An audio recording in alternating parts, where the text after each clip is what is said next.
शैलपुत्री च द्वितीयम् ब्रह्मचारिणी तृतीयम् चन्द्रघण्टेति कुष्माण्डेति चतुर्थकम् पञ्चमम् स्कन्दमातेति षष्ठम् कात्यायनीति च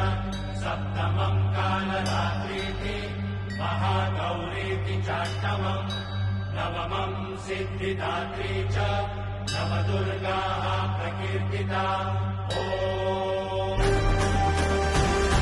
आई तुझ्या गचरणी आभाळ धरणी येऊन विसावले देवादिकांचे संकट जाई ग हरुणी तुझ्याच कृपेमुळे नाद झंका